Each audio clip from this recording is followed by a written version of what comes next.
Thank you for joining us tonight for the second virtual STEM poetry reading series at Farmingdale State College. Funded by a 2022 Students First grant, this virtual series has two primary goals. First, to expose the Farmingdale State College community to the work of poets writing about and or working within STEM. And second, to enhance the Farmingdale State College community's engagement with STEM majors at Farmingdale State College through conversation with authors about the synergistic relationship between STEM and poetry. So before we begin, a few notes. Cameras and microphones are disabled for attendees, so if you wish to make comments throughout the reading, please feel free to utilize the chat feature. If you have questions for our readers, please use the Q&A feature, and we'll get to those questions at the close of the reading. So finally, if you've been to a poetry reading in the past, you'll note that ours has a bit of a twist. Each of our poets will read for approximately 20 minutes, and we'll have a bit of discussion about the synergy between poetry and STEM work and vice versa. And we'll end with a little challenge for the audience. So without further ado, we will begin with our first poet, Neil Aitken. So Neil is the author of two books of poetry, Babbage's Dream, a semifinalist for the Anthony Hecht Prize, and The Lost Country of Sight, winner of the Philip Levine Prize. A former computer games programmer with an undergraduate degree in computer science, Neil left the programming field in 2004 to pursue creative writing teaching. He holds both a multi-genre MFA creative writing from UC Riverside and a Ph.D. in literature and creative writing from the University of Southern California. He is the founding editor of Boxcar Poetry Review, and his own poems have appeared in the Adroit Journal, American Literary Review, Crab Orchard Review, Hyphen Magazine, Ninth Letter, and have also been anthologized, set to music, and used for voiceover narration in an animated short. In addition to writing poetry, he also works on literary translations of contemporary Chinese poetry and writes interactive fiction games in Twine. A past Kinnaman Poetry Fellow, he has also served as the virtual writer-in-residence for the Saskatchewan Writers Guild and as writer-in-residence for the Regina Public Library. He presently lives in Regina, Saskatchewan, Canada, where he works as an online creative writing coach and manuscript editor. Welcome, Neil.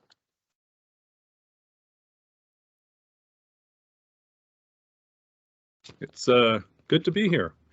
Let's see. Thank you for the opportunity. Thank you for the introduction, Danielle, and thank you for the opportunity to read alongside Jenny. I am going to read largely, probably entirely, from Babbage's Dream, which is my second book of poetry. And it takes its inspiration from the life and challenges, trials, experiences of Charles Babbage, who was a 19th century mathematician that designed, built, and almost finished what would have been the first computer, which he did so about 130 years ahead of when the actual computer came into existence. So for me, that has always been fascinating to look at someone who has a vision that is so far ahead of everyone else that there is no context for it. It's similar to the experience of being the inventor of television before there's programs to run on TV. A computer that has no programs is basically what it was. So Charles Babbage is part of it, but also it's partly about the history of artificial intelligence. It's about modern programming spaces and programmers. It's about programming language terms reimagined as lyric poetry, and it's about artificially intelligent others. So a lot of things rolled into this. The poem I'm going to begin this reading with is entitled Begin, and is part of a series of poems that riff off of programming terms or technical terms. Begin. Someone dreams of fire in a field, in a cold house in the winter. Your head is on the table, your mind busily constructing a machine. Something taps at the door, calls you out from the deep reverie of making and unmaking. The wood is dark and full of veins. Lost in its haze, you glimpse a shape through the thick trees of night and hear the distant sound of an engine moving, its pistons and gears heavy with shudders and sighs. How it seems that you've always heard it coming, long before it appears, the embodied will of the earth set to flame, a metal desire, the semblance of an unknown name you've carried home with you, unwittingly, all night, your body singing. In the hallway mirror, something stirs in the corner of your eye, and you cannot say what it is, only that it grows like a wildfire in a storm, that it tastes of steam, that you would lay every number in the world on end, and still it would not be enough. The heavens opening wide their spiraling arms, and the dark heart within yearning to pull everything back, while you stand on the threshold believing. Okay, so that's how we begin. Another poem that kind of gives you a taste of what I'm doing with some of these programming terms is cast, which takes its inspiration from the idea of casting a variable from one type to another type. How easily one thing becomes another in a language prone to fluidity. A shadow thrown against a wall, now willed into a number or a word, a strange alchemy of sorts, something akin to the conversion of the apparently common and worthless into the valued commodities of this world. The skins used by the gold beater, Babbage writes, are produced from the offal of animals. How is it, he wonders, that from the hooves of weathered horses and cattle come such beautiful crystals of yellow salt? What lies at the heart of such litany? Babbage, with pen moving, translating the world into a series of unanticipated revelations, each more intimate than the last, just as the compiler now ponders like a god at judgment, weighing each line of code with what it means or fails to mean. How each casting of a thing engenders the creation of another. Nothing is ever the same after translation, after the name has been hefted, then posited to the waves, the dark world dimming in its simple downward trajectory of terms, the endless run of zeros widening back to the farthest shores, the melancholy of form, to be, to become, the shape of nothing, how it is skinned and laid to rest. In the hour of our words and their departures, we are captive here to whatever comes, whatever returns, be it beauty or love or the unfurled wings of their manifold ruin. So some of the poems take direct reference to the life of Charles Babbage. That one kind of riffs off of some of his writing. He published a book called On the Economy of Machines and Manufacturers, where he went through and did a detailed study of all the industries in England at the time and studied all their interactions and everything they produced and everything that they threw away, and looked for connections between them all, and then proposed ways in which they could achieve a greater efficiency from learning from one another, and putting things all the way through in terms of refuge becoming the food or the essential component in the next process from a different industry. But the interesting thing about that book is how beautifully he ends up writing about things, even though he's writing about industry and factories and other things. He can turn instantly into a poet. One of the other things that's really interesting about Charles Babbage, which I ended up writing about, was that we tend to think about him culturally as this disgruntled, failed genius who dreams and dedicates his life to creating a computer and then fails to achieve it at the end of his life, and is largely rejected by his own time and his own people, who can't really grasp what he's trying to create. But other than that vision of Babbage, there are other aspects of Babbage's life that I found endlessly fascinating. And his own memoir is just filled with these wonderful anecdotes that reveal different things about him. And the correspondence from his mother and his family, his friends, all kind of reveals different interesting details. So I'll give you one of them. This is Babbage in Love, 1811.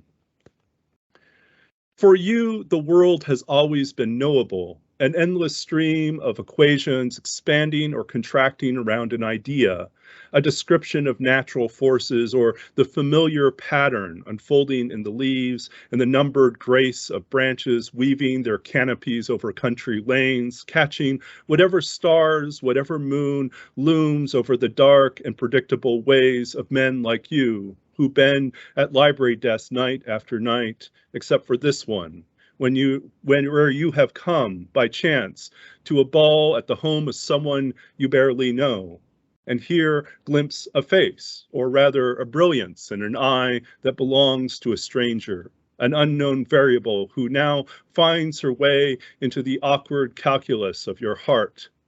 The room suddenly full of celestial motion, the tables brimming with air, and your hand in hers seems at last so improbable, an unsolvable mystery.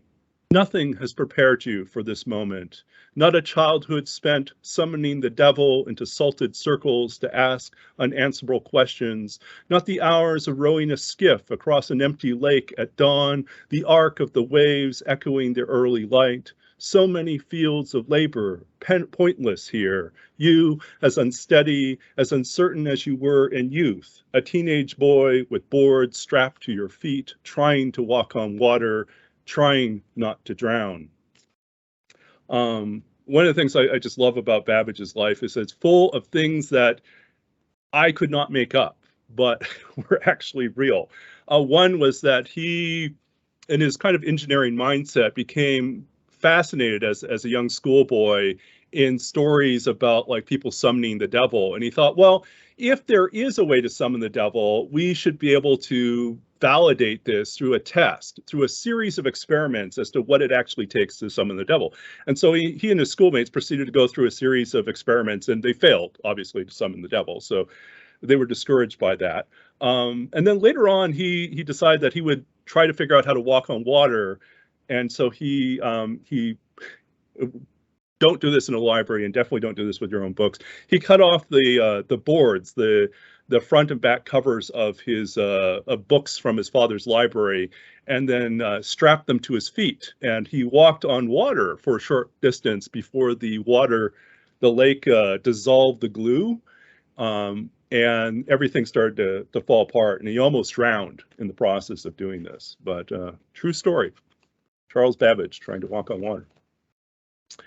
Okay, so that's a little taste of some of the poems in here.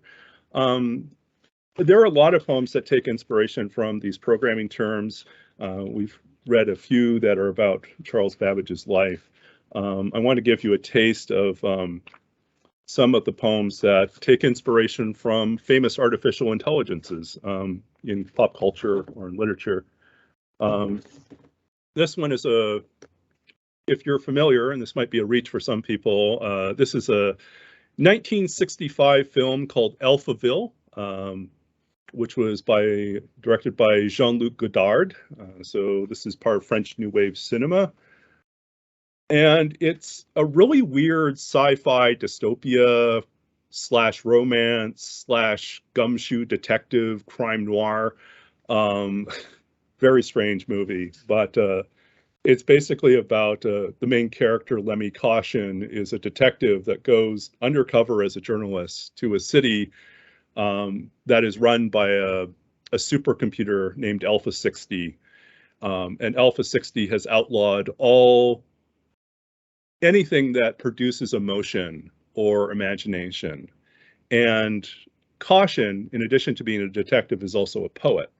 And there's a couple moments in the film where there's an interrogation where he is being cross-examined by the machine, by the computer Alpha 60, who is trying to determine whether or not Caution is a threat. And in one of the conversations, Caution pushes back and challenges the computer by saying that it can't possibly understand humans because it doesn't understand death. Alpha 60 speaks of fear. My body and mind are one, the calculated sum of unfathomed miles of copper wire, glass-encased nothingness, circuit boards, and the endless lightning whir of fans, the blinking of lights like 1,000 eyes, each opening and closing in the language of erasure. I know you are afraid of me. I have no hands, and yet I am everywhere. I'm nothing like you've imagined. I'm afraid too of the words you hide in your mouths behind your teeth, the way they strike fire on your lips. I'm afraid of this box of labyrinths I live in, afraid that every line of reason will turn on itself in the end, betraying each answer with a question asked to the unbreathable dark of this city's night. It's not that I don't understand sorrow or this fear of annihilation you cling to. I live with it each time you walk away, each time the power dies and this quickened frame goes silent. Still, I dread that forgetting, dread more what lies buried in the deep corners I cannot erase, whatever imperfection is passed from the creator to the created. Like a ghost in the ruins of the house that birthed it, I'm stirring the curtains in the ruin, not signaling, but searching the rooms for a face in the mirror, driven by a blind need for faith, out of a desire for what I cannot hold in my catechism of numbers, how everything is alive, how everything is a mystery, like the murmuring heart of a mechanical bird, or the slow eye that sweeps the heavens for beauty before turning to dark.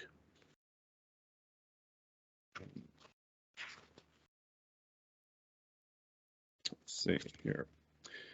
Some of these poems cross over from being a meditation about programming languages or terms and the ways in which these terms often have this double or triple meaning because they operate having a very specific meaning within one field, but then have a very different meaning within our culture, within our general conversation. And then sometimes this then intersects with my own life and my own personal biography. So this poem is entitled Memory and kind of riffs off of a number of analogies and metaphors that you sometimes hear if you're taking a computer architecture or computer class that talks about like what is memory. Memory. In the past, we wrote things down on cards, made a braille of absence, holes where something should be known or recalled. We constructed stories out of old addresses, linked numbers together in a chain, assembled a patchwork hovel from whatever was left over, discarded newspapers, broken frames, loose bits of hair and clay, wooden planks and nails, until it rose like a large tenement filled with transients and strangers in tattered clothes with tattered names.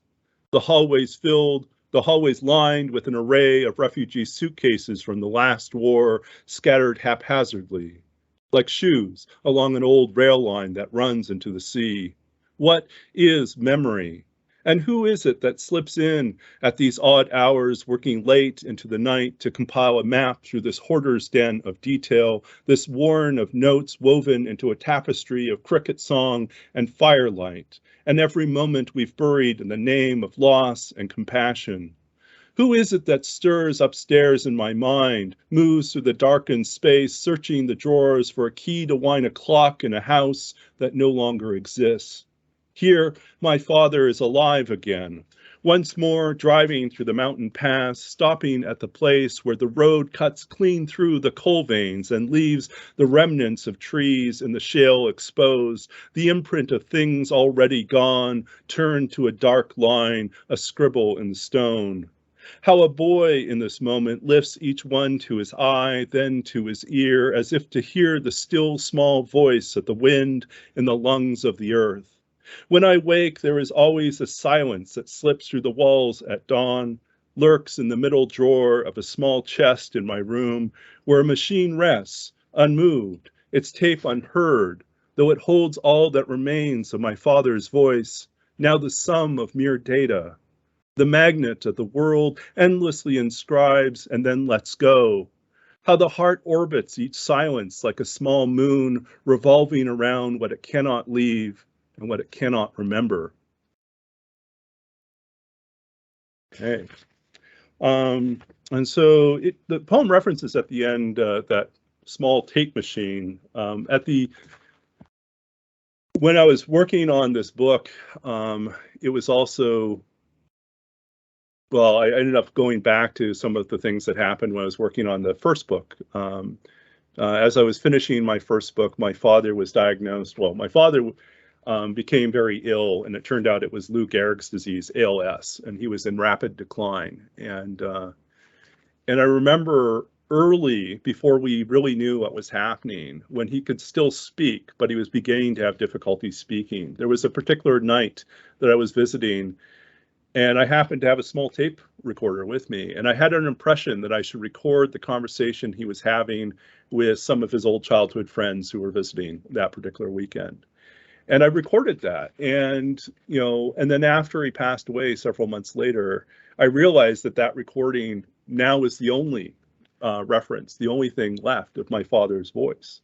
Other than one other curious thing, which is that my father and I have identical voices, that people who have known us for decades can't tell us apart on the phone. And so that is the other way in which his voice is kind of preserved this way. But anyways, it's interesting. When I set out to write this book, I was thinking, I'm done writing about my father's death. I'm going to write about programming and computers and Babbage, and I'll be safe from having to delve into, family history again. But it all has a way of coming out. That's how it works. Let's see how we're doing here. We have time for maybe a couple more, one more maybe. Let's see. I want to close here, I think, with let's close with this one. This is a poem entitled, actually, I'll read these two shorter poems. This is entitled Compile. This is how all small things come together at last. The story I recorded night after night in code, now made plain and simple, a liturgy offered to those born of fire and desert dust, made lightning here in this moment of translation, when the congregation of lines that collected memory becomes a calculated will, and something stirs with each yes and no into a life that will not be contained, that presses on, anxious, always asking what is to be done, who will do it, and what is this message that must be carried to the world listening outside these trembling walls. And the last poem I'll read here is List. Here is a strange symmetry, an awkward holding of hands, this marched chain of gestures, how nothing begins without an arrow shot into the dark, without the movement of old trees drunk in the wind, unsettling themselves from the earth, a coordinated leaning and fall, or how men gather at the edge of a burning building, buckets in hand, passing along the gift of water to the mouth filled with flame. And how we erase ourselves in such moments, become mere machine, an assemblage of anonymous parts, a blur of arms, hands, heads, our eyes stinging with cinder and heat, and above us the articulate chaos of birds, turning in unison, unbound by wires, carried forward by whatever lurks in the imperceptible change in the air, and afterward, how we take stock, everything a pile, an interrupted story, an unchecked name, a number to be verified, cataloged, inscribed in pen, or marked on a gravestone, next to another and another, and how what is inside any container becomes invisible until it is spilled, until it is carried at last to its destination and opened, like a package sent from a world removed, how it might hold anything, an unpaired shoe, a handful of nails, a toy rocket, a series of lines, a bit of code written to burst into flower. Thank you. Thank you so much, Neil. Okay, our second reader this evening is Jenny Chi. So Jenny Chi is the author of Focal Point, winner of the 2020 Steel Toe Books Poetry Award. Her essays and poems have been published in the New York Times, The Atlantic, and elsewhere. She has received fellowship support from Tin House, Omnidawn, Kearny Street Workshop, the San Francisco Writers Grotto, the Brown Handler Residency, and the San Francisco Foundation Nomadic Press. Born in Pennsylvania to Chinese immigrants, she grew up mostly in Las Vegas and now lives in San Francisco, where she completed her Ph.D. in cancer biology. Welcome, Jenny. Thank you so much, Danielle, for having me, and thank you, Neil, for reading. That was awesome. I'm going to mostly read poems from my first book, Focal Point, which came out about a year ago. I wrote this book mostly while I was in my PhD program after the death of my mother from cancer, and that my experience with her illness and death while I was in college was largely what propelled me into studying cancer biology after spending most of my life thinking I was like pre-med and going to be a physician. So I will start with the very first poem in this book, and the title of this poem is the definition of a focal point in optics. And so this is point at which parallel waves converge and from which diverge. Researcher, prevention won't save my life, tweets a patient with metastatic cancer. I'm reminded of my mother. Why don't you want to study cancer? When I expressed interest in HIV. In the hospital, call from a professor. My mother clapping once, then silence. The roommate 30 years her senior, who called my voice lovely, who called my mother lucky, whom I resented because she outlived my mother.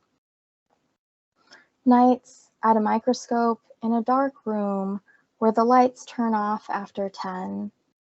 Sitting too still, turning a knob just so to focus on the right field of cells. The 800 mice I've sacrificed this year, injecting cancer, harsh medicine into their soft, warm bodies, hating them for biting me, but understanding, stroking their white fur in apology, covering cages with paper so they can't watch their sisters die. But I can, and I see my mother in those graying eyes I refuse to donate because how would she see? And I think how cruelly futile all this erratically focused empathy. How brutal to learn why I couldn't save what I couldn't save.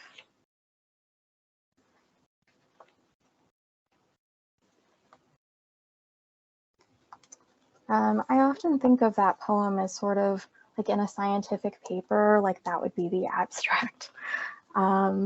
So the next poem I'm going to read is more lighthearted. I wrote this early in grad school, and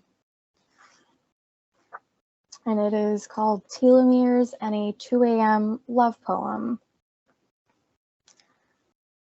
These are the only kind I'll write you when I should be reading about telomeres, how they guard the ends of chromosomes and wane with every breath we take, leaving fragments of ourselves behind as our cells grow and divide and become ever more vulnerable as we grow older. I have the sudden brilliant thought that the chromosomes in our heart cells must have the shortest telomeres of all. And I think how I can only admit that I might tolerate / love you when my science becomes this bleary-eyed, delirious brain mush. These nights, I look at you sleeping and want to press my lips to your forehead, tug a corner of the sheet from beneath your arm, tuck myself in its place. Come morning, you'll be just a heavy arm slung across my stomach, too warm body curled around my spine. But now I think mad thoughts, like how maybe you could be an exception, and how maybe I could do this every night, and how maybe we could let our telomeres shorten together.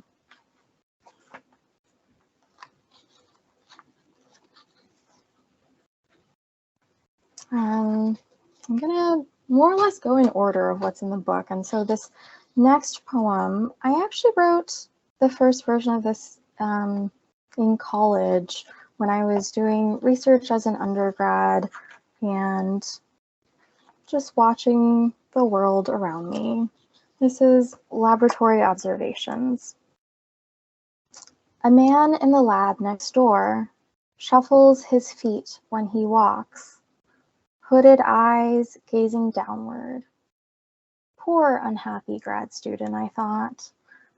But then I saw him rolling in with a stroller, undaunted by the lime green diaper bag on the handle, unashamed of the floral pattern that makes some men squirm. He looked at ease for once, publications forgotten, experiments on hold. Too busy gazing downward, caressing petal fingers, parading about the lab with his baby in his arms.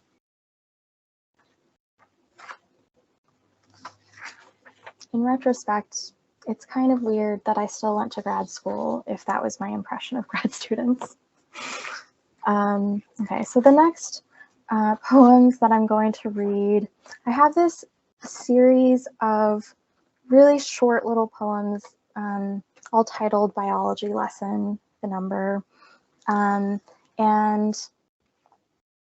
they are sort of separated by other poems that somewhat reflect the content of these biology lesson poems, and I wrote them early in grad school when I was learning how to grow cells in a dish, how to culture cells, and thinking about the parallels between cell behavior and human behavior. And so I'm going to read those. Biology Lesson 1. Cells need touch. Isolated cells wither, float away in a blood-red sea. Biology Lesson 2. Too much touch stifles. Even the toughest cells die, wanting room to breathe. Biology Lesson 3. Heart cells beat spontaneously in vitro, given proper nourishment.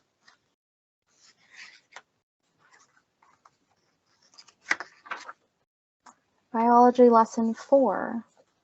Fed the right factors, cells can become anything. Molecular inspiration. Throughout grad school, I did an exercise of writing daily syllabics. So just like short little poems where I arbitrarily told myself each line had to have a certain number of syllables to reflect in a very quick way on my day. And I think those poems all came out of that exercise. And I'm also going to read the one poem that comes between biology lessons 3 and 4.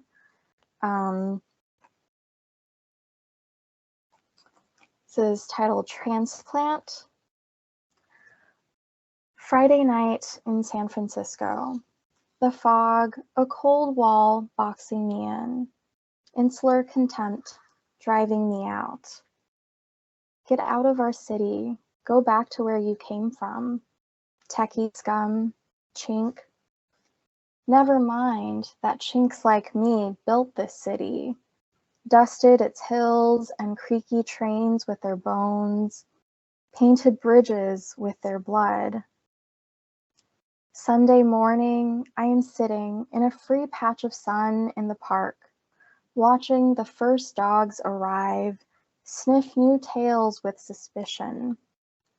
I don't need you to remind me I'm not from around here. A transplant that won't take. Like the first foreign hearts, rejected by the body, before scientists learn how to make them beat as if they always belonged.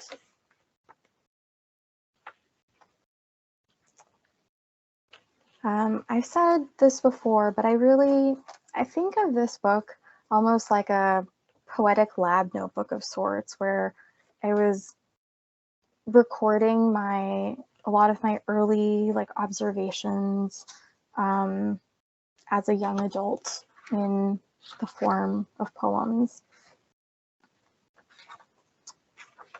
I'm gonna jump to another section and read a short poem that's I guess science adjacent.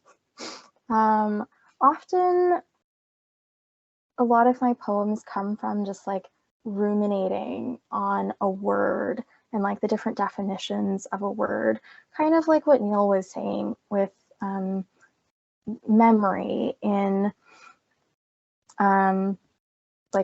computer science and in everyday speech. And so this is two cures.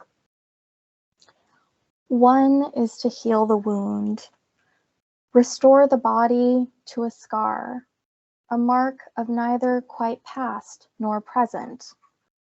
The other is to preserve insult. Let the flesh wither and toughen so it withstands like a pillar. To cure a thing is to remove it from time. Am I cured? I am so salty. What if there is no cure? Only the moment I looked back, how my heart withered and brined.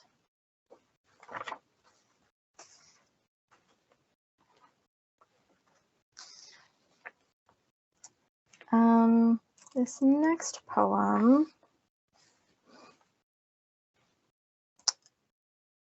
I think came out of learning about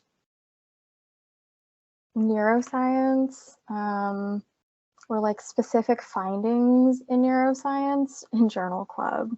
And so this is Habits. My fingers haven't touched ivory in years, but they still remember the first measures of fur-elise, butterscotch jewels in a neighbor's parlor. Adagio, fortissimo, lamentando, encoded in slender muscle fibers tugging on tiny ivory bones, building memories with each repetition. Brain cells, like muscles, build connections with repeated stimulation, letting memories scratch across until they live in the grooves. The more you remember, the deeper the scratches, the more you remember, until remembering is habit, like breathing or tying a butterfly knot in the dark.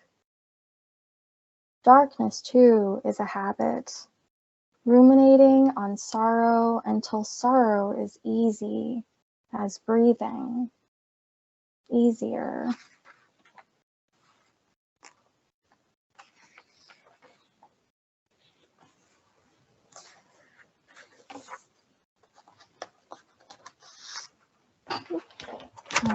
Okay. I think I wasn't initially going to read this, but I think I have time.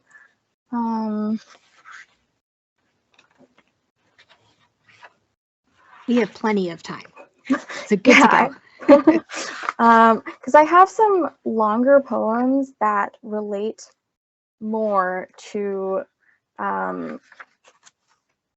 Neil's topics, but I wasn't going to read them, but now I will. So here, this next poem that I'm going to read is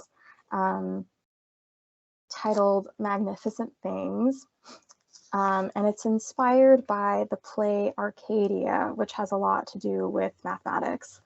And so I start with this quote from Thomas Stoppard in Arcadia. In an ocean of ashes, islands of order, patterns making themselves out of nothing.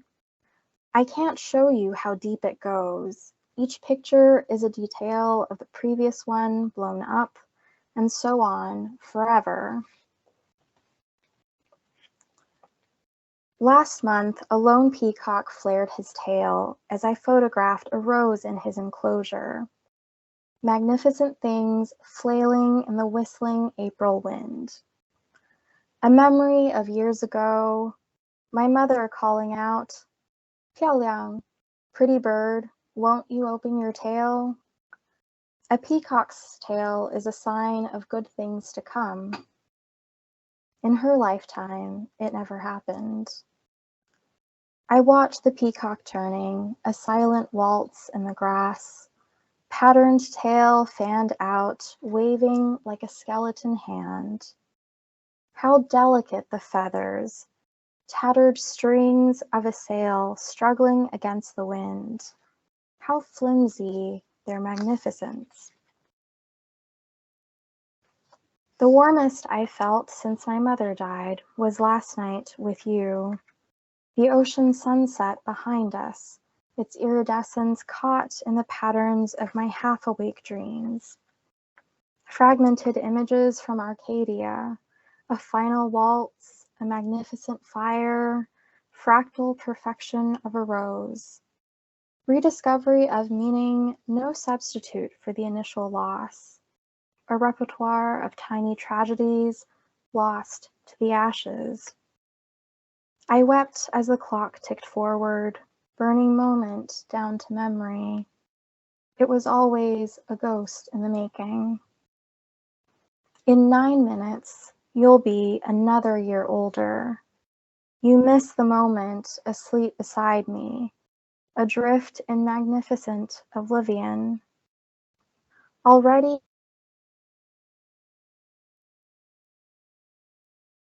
or not. Inevitable. There's a weird mole on your back. It could be a year or 5, 20, 52. I'm always waiting. Did you make an appointment yet? In the dark, I rehearse my slow waltz with loss. I know the steps by heart. And I'm gonna read 1 or 2 more poems. This next poem I also wrote in college, actually, and thinking more about the social dynamics of the lab and of STEM in academia. This is decision making. On November 1st, 1991, after failing to win the prestigious prize for his doctoral dissertation, Lu Gong of the University of Iowa Physics Department shot and killed the winning researcher and advising committee before committing suicide. His peers said he was brilliant but quiet, brooding, perhaps emotionally flawed. His funny accent and tireless drive, strange in their small lab, in their small town. Withdrawn, advisors said before they died, devoid of any personality. He left his aging parents, native land, for lonely nights in a cold, sterile lab, and lost everything with one decision. My father stood in Lu Gong's shoes, same year, 300 miles away. Foreign, helpless against a professor's perfect English and more perfect power. He went from studying cells through a microscope to clearing cells from atop a dingy stove, ashamed to go back home. But my father didn't fling his burden out the blackened barrel of a gun, leave us to rest in the dust of his decision.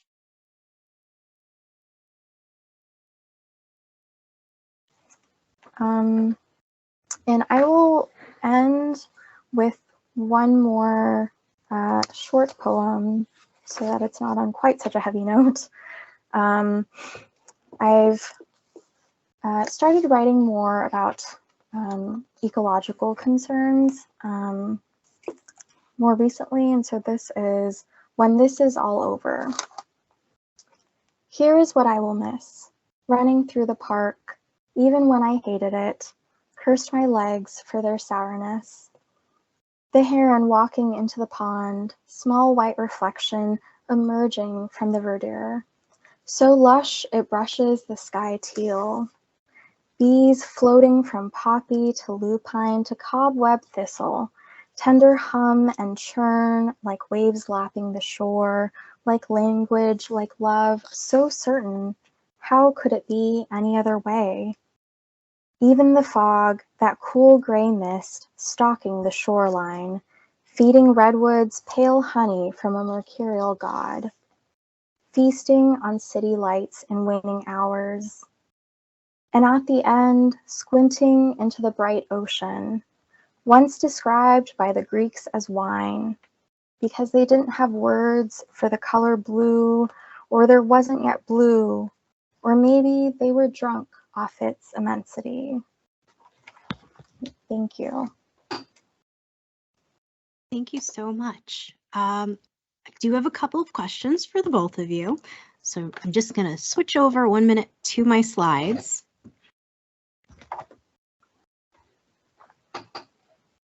And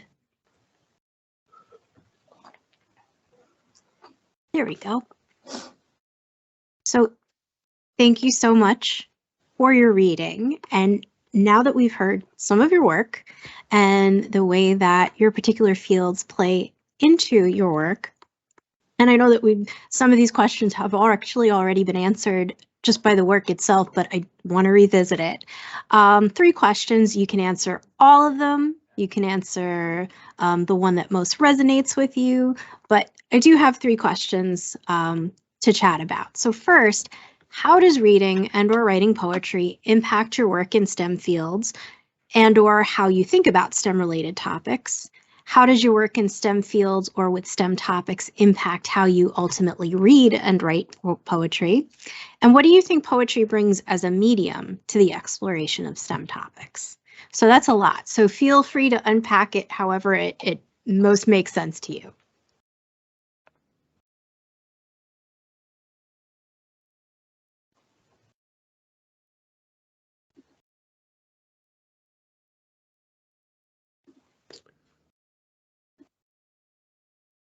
I don't know which of us wants to jump in first.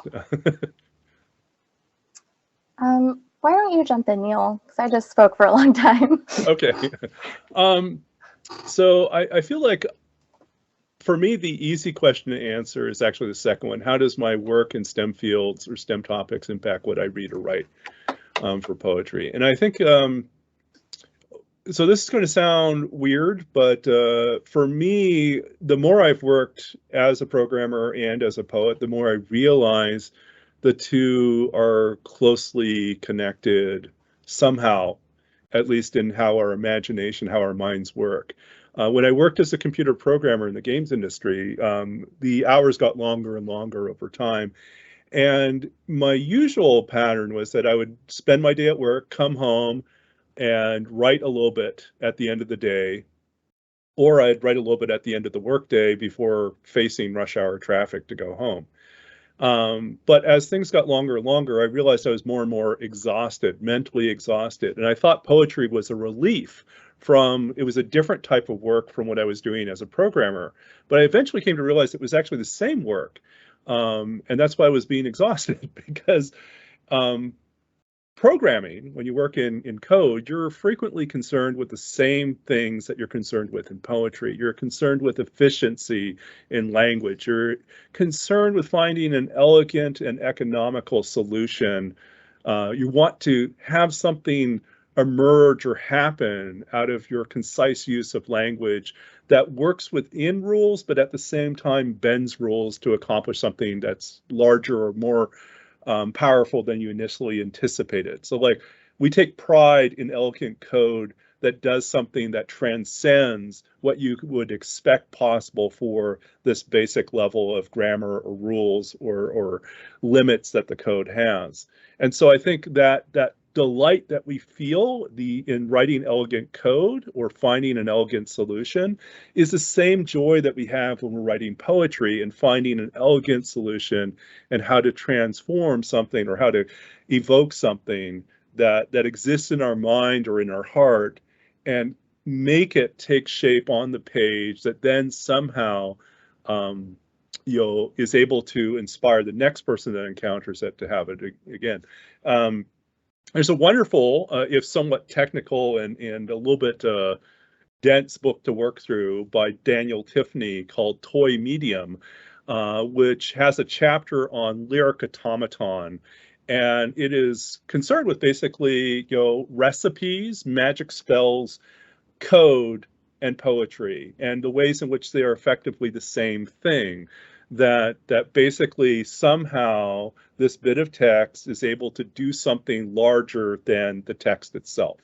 A recipe somehow becomes a dish, and a bit of code somehow becomes a program, which is an experience or is able to achieve something with data or with information that goes beyond just simply being the list of text on the page. So I think those things are kind of ways in which they inspire me to think about how can I tinker with my poetry? How can I play with language and bend rules? And then the other thing I'd add to that is when I edit my own work, I admit I think of editing poetry and editing creative writing as debugging, because I tend to write and then read what I've written out loud, listen to it. I listen to it until it breaks down. Something strikes me as odd or doesn't work, or I stumble, and then I stop, hit that stopping flag, right? And we go back in and we try to figure out why it's not working. And then I debug it, and then I run it again, and I keep running it until I find I can eventually reach something that is surprising to me, but also runs smoothly and seamlessly without having problems.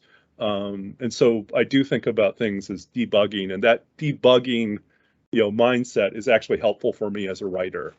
Although I admit sometimes it can paralyze you when you get too obsessed with trying to get it done right on the first pass.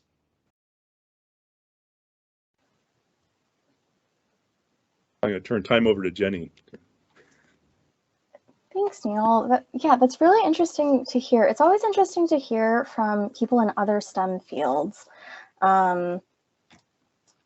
So I would add to that that something that I think like STEM research and poetry share is a sense of curiosity about the world. A lot of why I went in, part of why I went into research rather than continuing to be pre-med and going into clinical medicine was because the people I was interacting with in research just seemed, they seemed to be more concerned with like answering their curiosities versus getting information to pass a test. And that was something that appealed to me after a lifetime of being someone who like just did things for a test.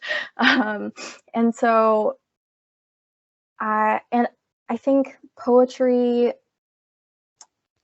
is sort of the same thing. It's engaging with the world out of a sense of curiosity. Like why are things this way? why is this protein important, things like that.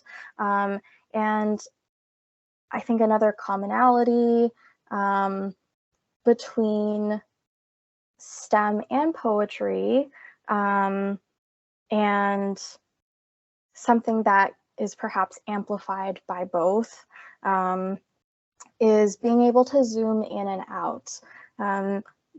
There's a lot of being concerned with minutia of language or of a cell, but then we have to be able to zoom back out and look at, but why, like, how does this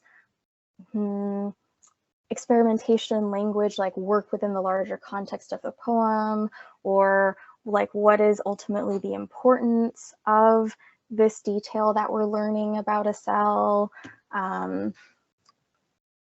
or even like on a societal level, like what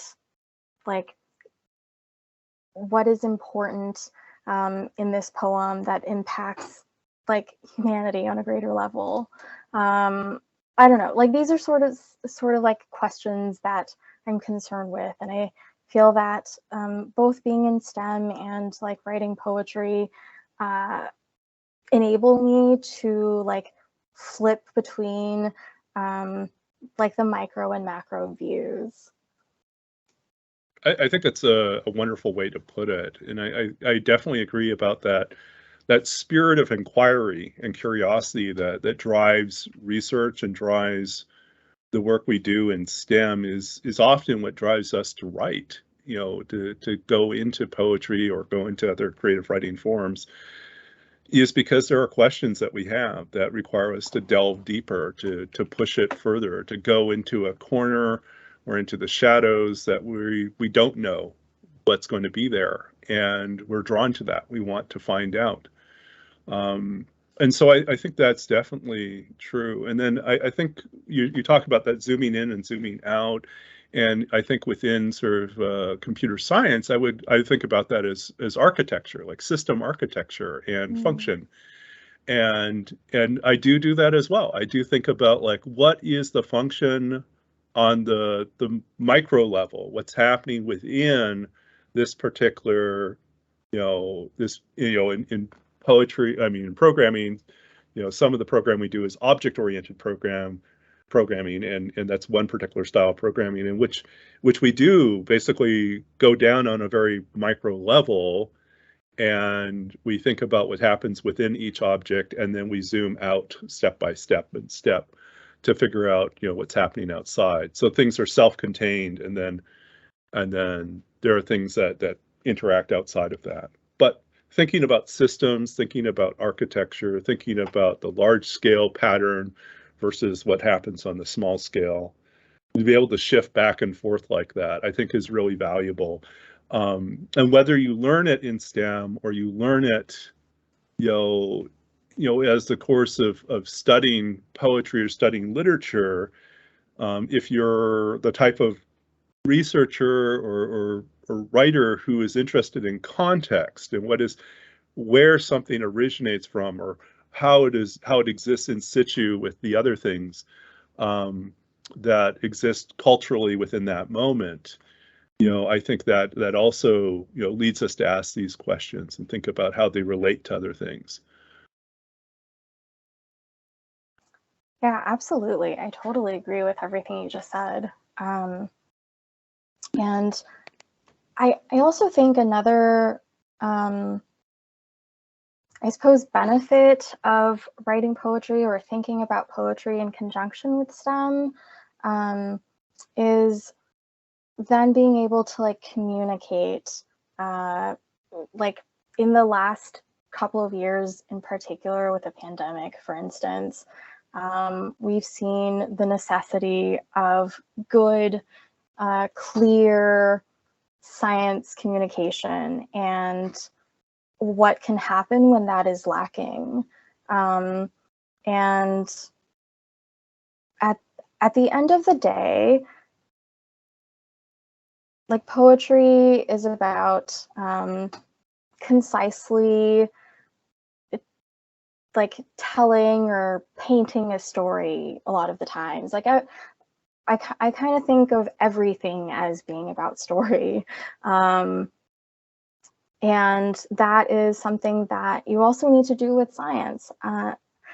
Something I really took away from my PI, my professor in grad school, was as soon as we started a project, he would have us start plugging findings and like conclusions from experiments into a manuscript, and have us immediately start thinking about like, okay, so what is the overarching story? And that was really interesting to me, because prior to that, I hadn't necessarily thought of science as also being concerned with stories, or like I hadn't thought of scientific manuscripts as being stories.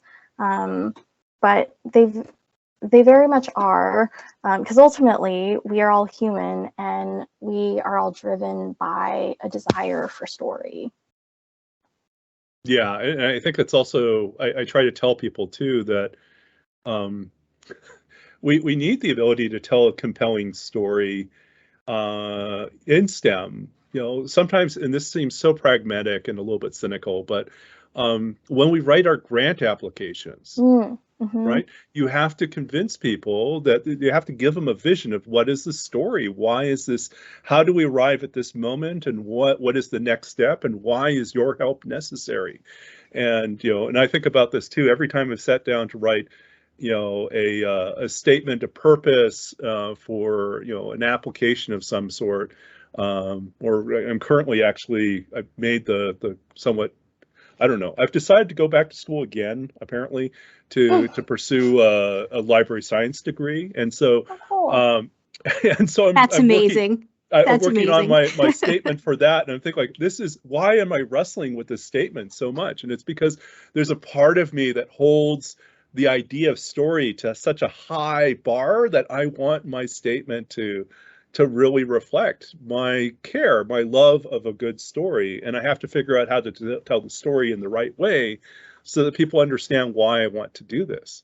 And so I think, sometimes it's money, sometimes it's a job, and are really practical reasons why we need to figure out how to tell our story in a convincing, compelling, evocative way, at the risk of not being able to convey why it is significant or valuable to another person, why they should care about this. And I think your example about the pandemic and about vaccinations and viruses very much is the same thing, is that sometimes there's that disconnect where people, all they see is sort of a clinical language that is divorced of a story that they can see themselves within. And when they can't see themselves within the story, they think they're, you know, it's irrelevant to their experience, their existence. And often too late, you know, they don't realize that, you know, often we become part of the story when someone we love is then impacted, right? And whether it's, you know, the pandemic virus, or we're talking about illness, you know, other types of disease, other types of health conditions, until we experience them or someone close to us experiences them. And now it is a story that we understand because we understand our connection to the story.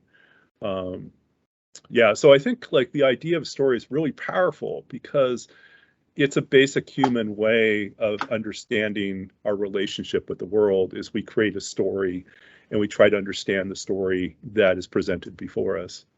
And so the ability to write convincing, compelling stories is a wonderful, amazing ability that we really need across the board in STEM and in many other fields. What you're saying resonates so much with me. First, congratulations on library school. We'll wait until March before I find out if anything happens. I'm actually taking a class in narrative inquiry right now, and I literally just 2 days ago read a piece on positioning theory that talks about scientific writing as narrative, and how basically we often forget that scientific writing does tell a story, And we need to recognize that because it's important who's telling the story. We tend to recognize that there's a speaker, operating in a poem, but we tend to overlook that there is a speaker with a real position, with real, bringing all sorts of things into that piece of scientific writing, and it's not neutral. So being able to recognize that there is a storyline, and what that storyline is, and how maybe there are certain things that need to be considered before you take that as absolute proof and fact.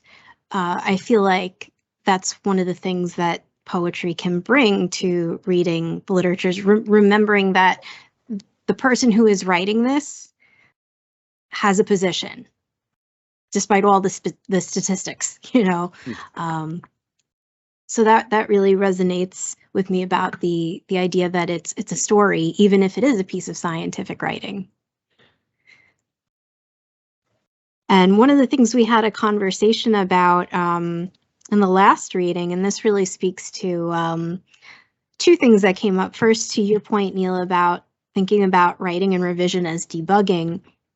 And also, Jenny, I think it also speaks to what you mentioned when you were talking about having written the bio lessons and that coming out of a daily practice of writing. We talked a lot about how iteration plays so much into poetry, and often people looking from the outside think it's all about inspiration. But, when you're in these fields, you can't just wait for inspiration to go work in the lab or to, work on a piece of code. It's an iterative process. And I was wondering if you could speak to that as well in terms of your work in STEM, carrying the iteration over possibly into your work of writing poetry.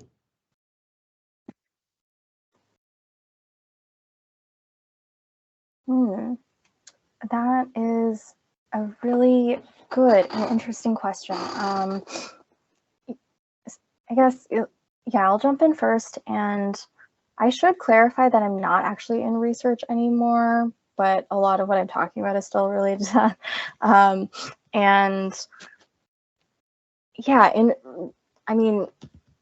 Life science research is definitely a very iterative process. It's very much about doing your experiment, seeing what happens, and then changing little variables to see how that changes. And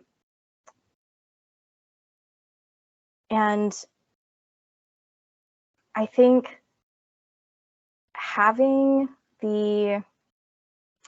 for me, having the daily poetry practice at the same time was kind of a helpful way for me to just reflect on what happened in the lab. Almost like keeping a lab notebook, but a separate poetic notebook. Because sometimes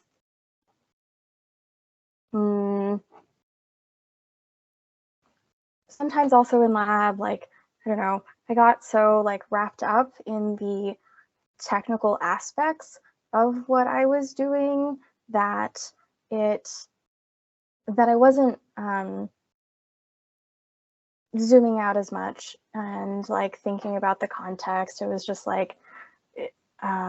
there were days where I was just repeating an experiment over and over because the media got messed up,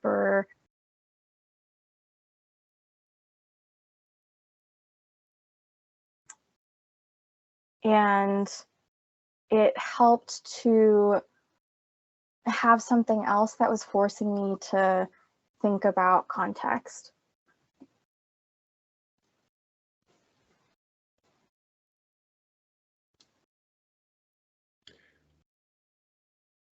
I think for me, when I'm thinking about this question, and I'm thinking about the iterative process, I also think about So this is where my math minor now shines through. Well, actually, it's both math and computer programming. The other idea that comes to mind is recursive. So iterative, we just do one version after another version. And recursive means we have one function that we keep calling over and over again until we test to see if it meets the empty case or meets sort of this one criteria that it quits on. Otherwise, we keep doing the same task over and over again. And it's and I was thinking about this. I definitely work in a recursive fashion when I write. I'll write a line, read it out loud, listen to it, try to figure out what the next line is, read the two lines together, listen to it. If I don't like how they work, I'll throw it out, or if it's too obvious, I throw it out, go back, read the first line. And in this way, by the time I finish writing a draft of the poem, I've read through the poem like dozens of times, if not hundreds of times sometimes. And, I've really, really delved deeper and deeper into like where those lines are going. And there are other times where it's more of an iterative process where it's just like, it's a draft and I write it, and somewhere in the mess of that draft, I can see the beginnings, the glimmer of what that poem is going to be. There's phrases there that I feel I can trust, I can go with. And then I have to like keep working on it, keep refining it and polishing it before I can get it right. And so that may go through many drafts. So I think sometimes it's iterative, sometimes it's recursive in terms of what the process is for writing. But it is very rare that you sit down and you write something and it's perfect the first draft. That almost never happens. And when it does happen, you're very grateful, but then you have to remind yourself that is not the norm. that most of the time, like Jenny talks about, you'll find that you spend much more time, like at least for me, I think I find a lot of time I'm adding to some sort of a notebook or compilation of notes, scraps, bits and pieces of things I've researched that show up like a phrase, an idea, an image that comes to me. And I'll jot it down in that logbook of stuff. And then I go back through it. And sometimes it's a physical form, like it's an actual book that I make notes in, and other times it's a Google Doc. And there was a time where I do it on a private blog. I just make a private blog entry for every single thing that I was researching and keep track of it that way. But so that's sort of, I would call it probably a methodology that originates in research-oriented fields in STEM to keep some sort of a record of everything that you encounter, so that you can go back through it and see if you can find the patterns. And you just kind of annotate it as you go along, looking for patterns, looking for connections. So I think there's that too. The other, I guess this is another weird thing that I do sometimes, is I also take inspiration from misreading things. And sometimes in my haste to get through something, I'm skimming quickly through a text, I will misread a line, and the phrase that pops out is so strange and so wonderful that that's the thing I want to steal and use in the poem, rather than what it actually says. And I'm reminded of a line that I encountered in a book on, it was on architecture and the sacred. And there was a line in there that said, there was a heading that said, a wreath and an angel make a sacred place, but I had misread it as wrath and an angel make a sacred place. And I thought that was much more interesting, and I thought that just kind of inspired something. Or there are other times when you're doing research on something I love collecting books on topics that don't seem to be poetry related at all, right? So I have like some 1940s geography primers or geology primers, right, that have, they're basically instruction or textbooks written from the 1940s and 50s, back when science literature was more eloquent, more literary, and the phrases, the turn of phrases did not feel quite as hard sciencey, and instead had room for really wonderful turns of phrases that you just feel like you could borrow and write with. One of my favorites was one that I ended up using for a poem. And the line, it was on the chapter on wind, and it said, chapter begins, "Nothing about us that we can see is permanent." And the about there was another way of saying around us, right? So there's nothing around us that we can see is permanent, i.e. the wind shapes and changes the entire terrain, right? But that phrase, "nothing about us that we can see is permanent," was so wonderful as an idea that it just launched itself into a whole poem about grief. And so it just felt like a natural direction to go. So yeah, inspiration comes in the strangest places too. Very true. Wow. Wrath and the Angel. That's so we actually have about 9 minutes left. So to conclude our session, first, thank you so much again for the reading and the wonderful conversation. What I would like to leave our viewers with and our attendees with is a little bit of a challenge. So 2 things. What's one thing you'd like attendees to take time to consider with regard to the intersections or the synergy between STEM areas and reading or writing of poetry? And if you'd like to challenge our attendees to write a poem of their own, what prompt might you suggest? So you can feel free to answer either one or both of these. I think Jenny said she had something already in mind for this. Oh, yeah. So I had a prompt, but I might give a couple now because I really liked what you said about like reading like older scientific texts, and I totally agree. I missed that aspect of like historical science. So something, a concept in poetic prompts, I guess, is ekphrastic poetry. Often this refers to taking inspiration from like a piece of visual art. But the poet Tiana Clark has been teaching like pop culture ekphrasis, which is responding to like concepts or like pieces of like pop culture, which are often, I don't know, like I guess often people don't think of that as art. And so that's something that I find really interesting. And so piggybacking off of that and what Neil just said, like one idea for a poetry prompt could be like scientific ekphrasis. Like as you are reading like a scientific paper or something, write a poem in response to that. And then my second, I guess, more pre-prepared prompt is kind of related to that too. So for this, I suggested one, making a list of, let's say, 5 scientific concepts that you're learning about in class and find interesting. And then 2, pick one of these to explore in a poem.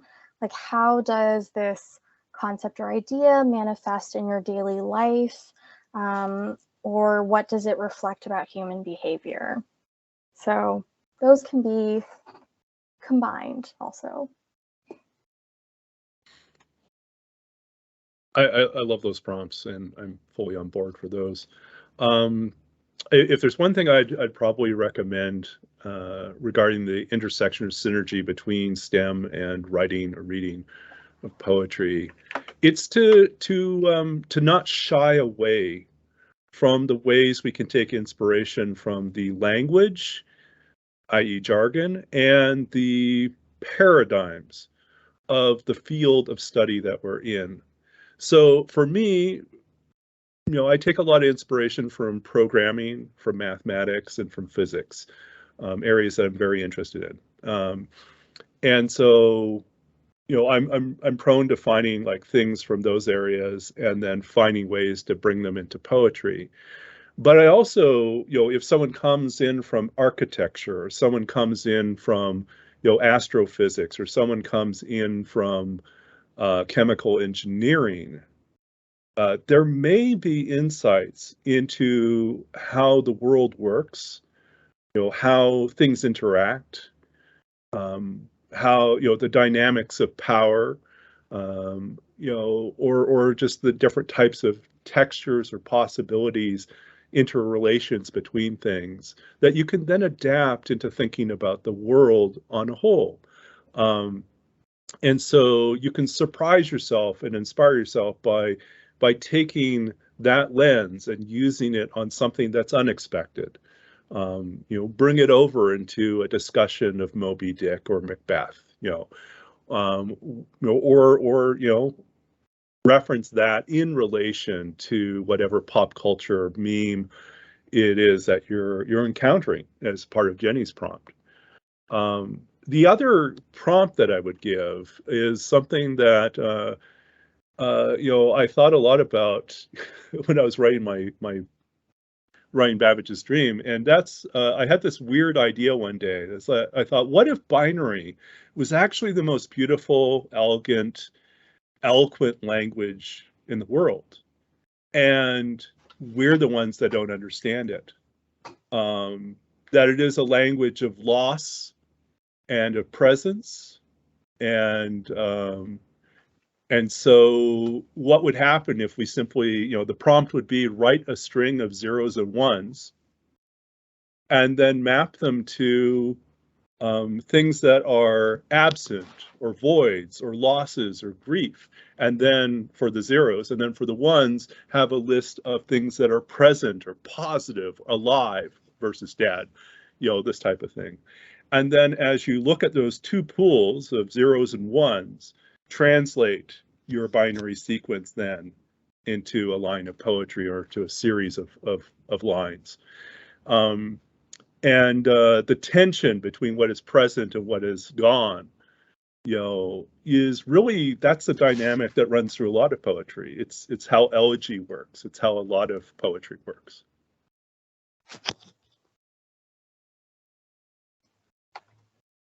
I love that. Thank you. Those are amazing prompts, and we are almost out of time. But one thing that one observation that I made as you were suggesting some prompts is how important or how valuable poetry can be in engaging with and deeply learning within STEM fields. To write a response to an article means that you have to understand it and also be willing to question what's in it, or to acknowledge that there are things puzzling about it, which some students sometimes have a lot of difficulty doing. They don't want to be wrong, or they don't want to misunderstand, and poetry seems like a vehicle to really test out the bounds of understanding in particular writing. And also the idea of use a field as a lens, and a starting point for inspiration. You really have to engage deeply with the concepts and the aspects of that field in order to be able to put those lenses on. So it occurs to me, and maybe it's my background in education, that, actually engaging in poetry can be a very powerful way of learning within STEM fields.